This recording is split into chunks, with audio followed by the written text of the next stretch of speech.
پریشان ہونے والوں کو کبھی نہ کبھی سکون مل جاتا ہے، لیکن پریشان کرنے والے ہمیشہ سکون کے متلاشی رہتے ہیں۔ اگر اولاد کو کوئی تحفہ نہ دیا جائے تو وہ کچھ وقت تک روئے گا، اور اگر علم نہ دیا جائے تو وہ پوری زندگی روئے گا۔ رشتہ ہمیشہ وہی کامیاب ہوتا ہے جو دل سے جوڑا جائے، فرصت یا ضرورت سے نہیں۔ کوشش کرو کہ سب کچھ ٹوٹ جائے پر وہ مان نہ ٹوٹے جو کسی بہت اپنے نے خود سے زیادہ آپ پر کیا ہو۔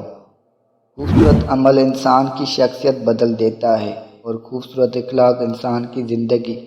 زمانے میں آئے ہو تو جینے کا ہنر بھی رکھنا، دشمنوں سے کوئی خطرہ نہیں، بس اپنوں پہ نظر رکھنا۔ جدوجہد کا دامن ہاتھ سے مت چھوڑو، ایک نہ ایک دن ضرور کامیاب ہو جاؤ گے۔ خود کو صحیح سمجھنے کی ہوس میں دوسروں کو غلط سمجھنے کے ظلم میں شریک نہ ہو جانا۔ آدھی زندگی گزار دی ہے ہم نے پڑھتے پڑھتے، اور سیکھا تو ایک دوسرے کو نیچا دکھانا۔ ہر دوست کو ہر راز نہ بتاؤ، دوستوں کے بھی دوست ہوتے ہیں۔